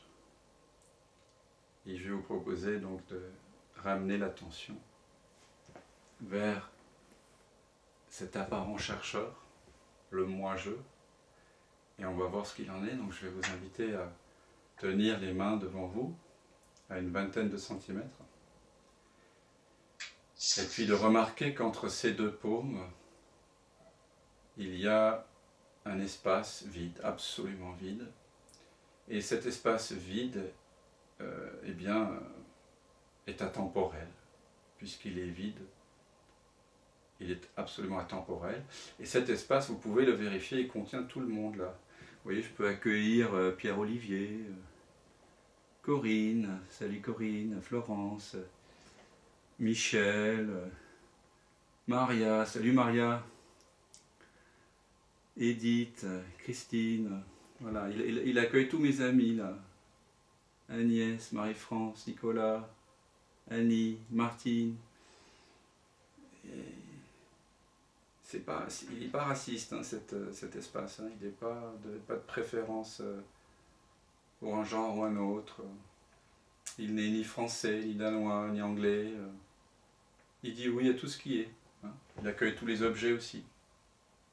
Si vous pourriez projeter devant cet espace un film d'horreur, un film dramatique ou comique, un documentaire joyeux ou affreux, sur des sujets apparemment affreux, et l'espace les accueillerait vraiment. Donc c'est un espace d'accueil inconditionnel, qui dit oui à tout. Simplement, trois choses me font dire que cet espace-là, que je tiens entre mes mains, et qui, je comprends bien que cet espace a précédé tout ce qui apparaît en lui, hein. C'est-à-dire qu'il existait avant même la pièce dans laquelle vous vous trouvez, il existait avant le début de la Terre, avant le Big Bang. On peut pas... Cet espace est absolument atemporel, il ne fait pas partie du temps. Par contre, tout ce qui apparaît en lui est mortel, apparaît, disparaît, à une date de péremption. Mais lui, il ne disparaît pas. Et en plus, il accueille tout ce qui apparaît, disparaît, de façon absolument équanime. Hein. Ça ressemble à de l'amour inconditionnel, ce que je présente là. Mais trois choses me font dire que ce n'est pas moi. Par exemple, moi, il me semble que je suis plutôt de ce côté-là. Hein. Et là, je le tiens à distance, là. Il semble être un peu à distance de moi, comme si je percevais cet espace. Et puis cet espace ne semble pas être conscient de tous ces gens, de tous ces amis qui sont là, de la pièce, des couleurs. Et troisièmement, cet espace ne semble pas être éveillé à sa propre nature d'espace. Il ne semble pas être conscient d'être conscient. Donc ce à quoi je vous invite, c'est de tenir cet espace comme ça, à bout de bras, comme si vous teniez une fenêtre ouverte. Et je vais vous demander maintenant, millimètre par millimètre, de vous chausser de cet espace, hein, de ramener la fenêtre vers là où vous vous trouvez, vers là où vous semblez vous trouver. Et tout en regardant devant vous, de prêter attention quand même aux deux bords de la fenêtre qui deviennent de plus en plus flous au fur et à mesure qu'ils se rapprochent de vous, jusqu'à les laisser complètement disparaître. Et au moment même où ils disparaissent, est-ce que l'espace qui était perçu là-bas n'est pas maintenant devenu l'espace à partir duquel vous percevez ?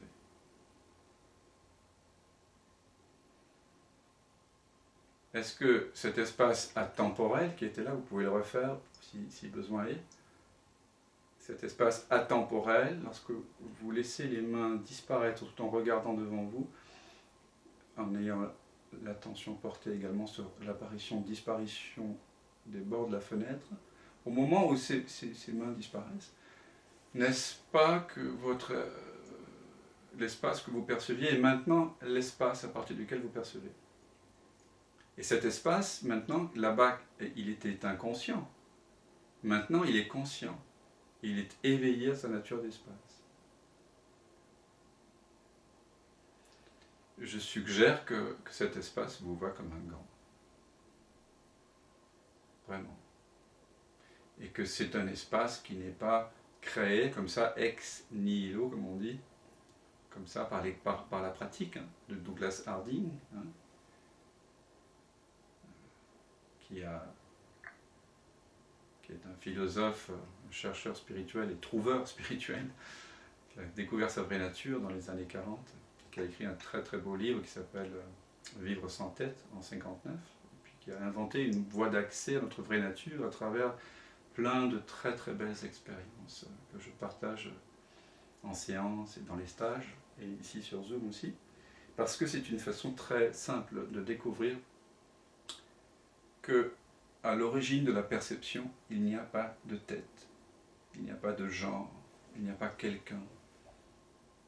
Il y a un grand espace ouvert qui était déjà là, mais dont peut-être on n'était pas complètement conscient.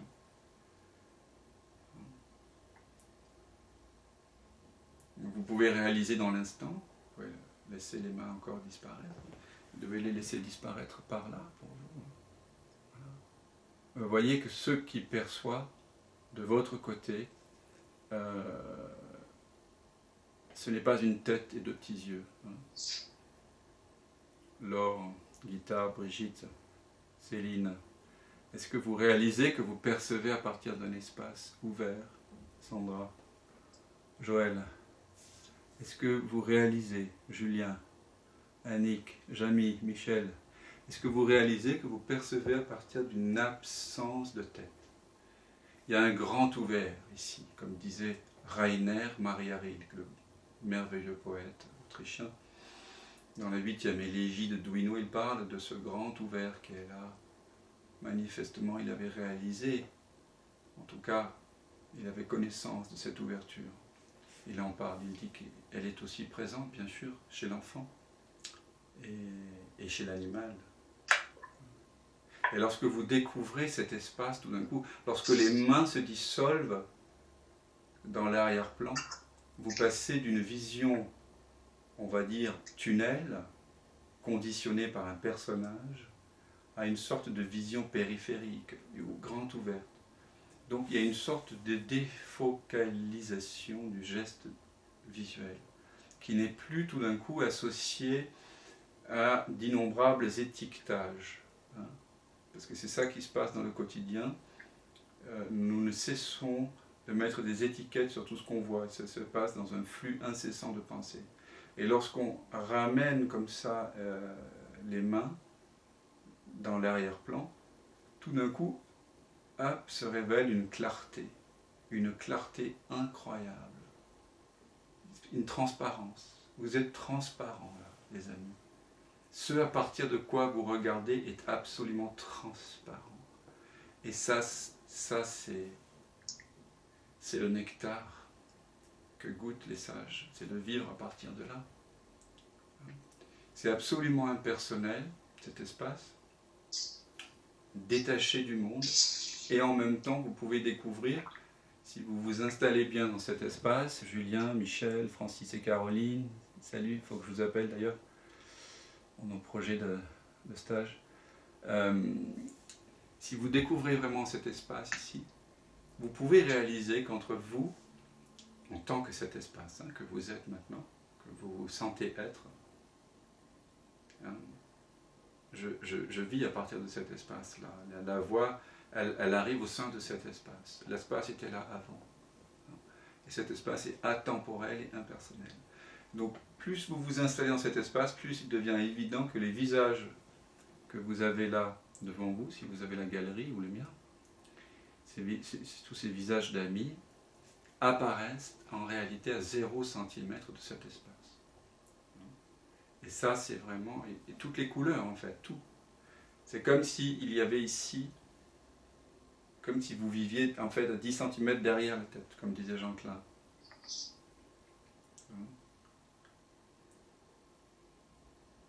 Donc vous êtes cette présence qui est avant la pensée. Et cela, on peut, avec les pratiques de la vision sans tête, dans les stages, j'en propose beaucoup, parce qu'il faut les découvrir.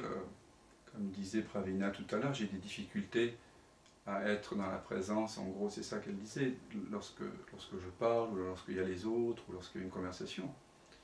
Et donc nous devons découvrir cette présence en mouvement, en voiture, en tournant, voilà, dans toutes sortes de situations. Et petit à petit, vous allez découvrir qu'il est possible de rencontrer l'autre, non pas dans un face-à-face, mais dans un face là-bas. Effectivement, il y a des faces, il y a des visages là-bas, un espace ici. Et là, vous avez le cœur de la non-dualité. Ici, là. Vraiment. C'est pur, là, de côté. C'est innocent. C'est sans histoire. L'espace est sans histoire, sans préférence, sans désir, sans peur. Absolument. Et c'est ouvert depuis toujours. Je ne sais pas si vous connaissez cette histoire, je ne sais pas d'où elle vient, de quelqu'un qui prie le Seigneur et lui dit, parce qu'il voit défiler comme ça, je ne sais pas comment d'ailleurs, le cheminement qu'il a mené avec le Christ, je crois, sur le sable, et il voit donc quatre traces de pas, et il voit que le Christ l'a accompagné jusqu'au moment où il a commencé à vivre quelque chose de très difficile. Et il dit, parce que là, à ce moment-là, il ne voit que 2 pas en cette période-là de sa vie. Et il dit, Seigneur, je ne comprends pas pourquoi tu m'as abandonné au moment où j'étais au plus mal. J'ai vu 4 traces de pas, on marchait côte à côte, et au moment où j'étais le plus mal, il n'y a que 2 traces dans le sable. Et il répond, mais c'est que je te portais. Et donc cet espace nous a toujours portés. Toujours. Il n'a jamais pas été là. Il y a une fidélité absolue. En découvrant cet espace, vous réalisez qu'il a toujours été là, n'est-ce pas? C'est juste que ce n'était pas réalisé. L'espace n'était pas conscient de lui-même. Donc, la plupart d'entre nous avons vécu, tout le monde, j'en suis sûr, une grande partie de notre vie, en tout cas une partie de notre vie, dans l'inconscience de cet espace, qui était peut-être ouvert quand on était enfant, mais sans la conscience. Et puis petit à petit, on nous a demandé de nous identifier au personnage dans le miroir, et c'est bien normal. Et nous avons posé ici dans cet espace, en imaginaire, un visage. Donc on s'est cru dans un rapport de face à face. Et ce rapport de face à face crée effectivement des possibilités de confrontation. Il y a 2 fronts. Une possibilité aussi d'affrontement. Alors que si vous êtes espace, vous absorbez les coups. Il n'y a pas d'histoire. Le bon boxeur, c'est celui qui ne se lamente pas lorsqu'il prend un coup. Si vous vous lamentez sur le ring, vous ne tenez pas 30 secondes sur le ring. Si vous estimez que votre adversaire n'aurait pas dû vous frapper, que c'est injuste. Mais quand vous êtes espace pour le monde, vous êtes espace pour les coups et pour les caresses.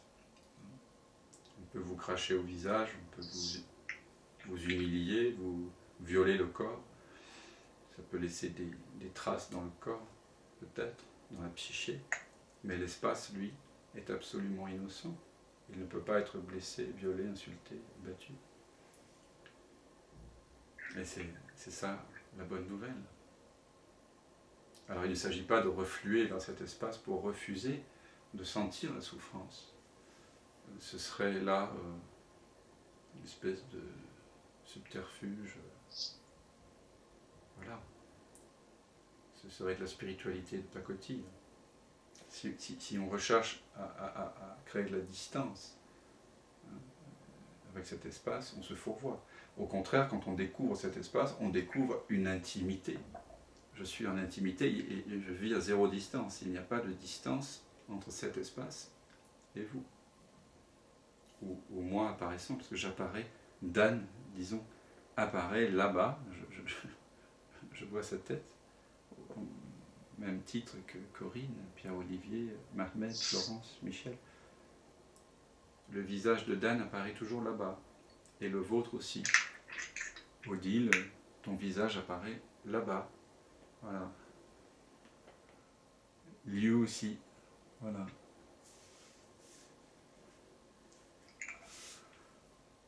Marie-France, France, bonsoir.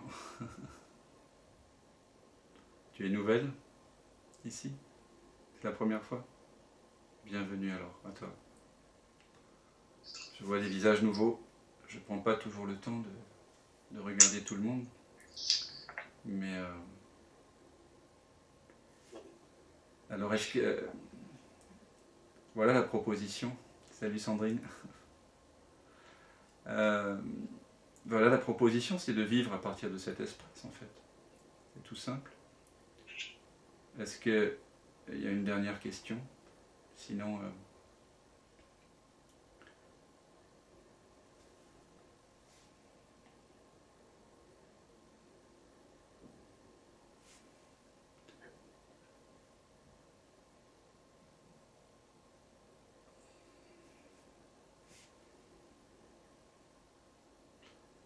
si vous me voyez sur l'écran, c'est que je suis obligé de faire dérouler les noms pour voir s'il y a une question, une main levée.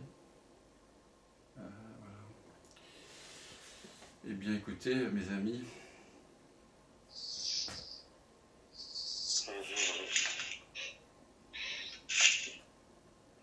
peut-être peut-on simplement demeurer un petit peu en silence, sans conclusion, et vérifier encore que cette présence que nous sommes n'est pas confinable, ni dans un appartement, ni dans un corps, ni dans un imaginaire. Cette présence est absolument libre de tout ce qui apparaît et disparaît en elle. Cette présence ne demande rien. Et elle dit oui, un oui inconditionnel à tout ce qui apparaît. Même si ce qui apparaît peut apparaître sous forme d'apparente violence ou de révolte, ou de réactivité, de réaction, de toutes sortes d'émotions. Tout, absolument tout, est accueilli. Donc l'accueil, ce n'est pas quelque chose que vous avez à faire, vous n'avez pas à travailler l'accueil. Il n'y a pas de travail ici, il n'y a pas d'effort. Ça ne demande pas d'effort que de réaliser dans l'instant que vous êtes la présence dans laquelle tout apparaît et disparaît.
C'est pour ça qu'il n'y a pas de conclusion. à ce genre de rencontre.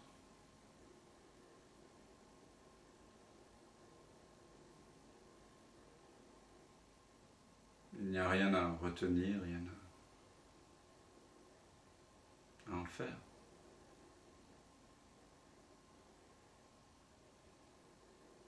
C'est juste une invitation à voir.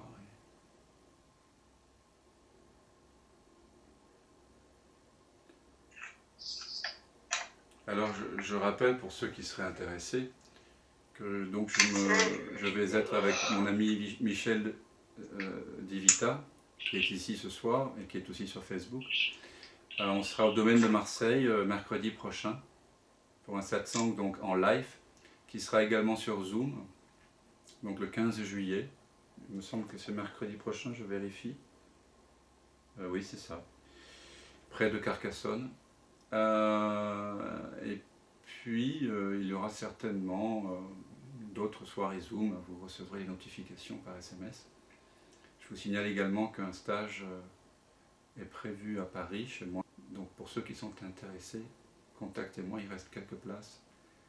Et voilà. Et si vous avez envie d'un besoin ou l'élan d'un accompagnement non duel particulier, s'il y a des choses dont vous sentez que vous avez besoin d'une guidance particulière, vous pouvez aussi m'appeler ou m'écrire sur mon mail. Voilà. Ben écoutez, je vous souhaite à chacun une très très belle soirée. Mon numéro. Allô, allô. Oui. J'ai inscrit mon numéro s'il y en a qui ont besoin pour avoir des renseignements pour le domaine de Marseille le 15 juillet. Ah Michel, tu as bien fait. D'accord. Voilà. Bon, sinon vous pouvez aussi me... Est-ce qu'on peut avoir une idée de l'horaire? Alors Michel, 19h. Michel, tu peux peut-être 19h. expliquer ce que le gîte, c'est un gîte, je crois, non? Oui, c'est une grande maison qui fait gîte et qui reçoit des stages. C'est d'ailleurs un peu pour ça qu'on y va, pour voir si ça peut te convenir pour organiser quelque chose. Donc nous autres, nous y arriverons, je pense, en début d'après-midi. Et le satsang est prévu pour 19h. Avec des gens du coin qui sont déjà inscrits pour venir, mais il y a encore de la place. Et se rajoutera le Zoom. J'ai demandé qu'on soit bien sûr que n'importe où on soit, on ait le Wi-Fi. Et je crois qu'il est prévu aussi que nous mangions ensemble après, c'est ça, avec chacun ce qu'il aura. Voilà. Après le satsang, chacun aura amené quelque chose à manger, on pourra manger ensemble. Et il y en a aussi, s'ils viennent un peu de loin, qui peuvent dormir sur place, il y a de quoi faire. Mais à ce moment-là, me le dire pour que je mette en contact avec le domaine de Marseille, qu'elle vous prépare une chambre et voir quelles conditions vous conviennent. Voilà. Et s'il y a des musiciens, ils sont bienvenus avec leurs instruments, faire un petit bœuf musical. Ah oui. Qui sait. Oui. Voilà, bah écoutez mes amis, merci de votre présence, merci pour ce partage. J'ai beaucoup de joie à vous retrouver, à découvrir de nouveaux visages et peut-être à bientôt. Je vous dis en tout cas à maintenant. Voilà. À maintenant.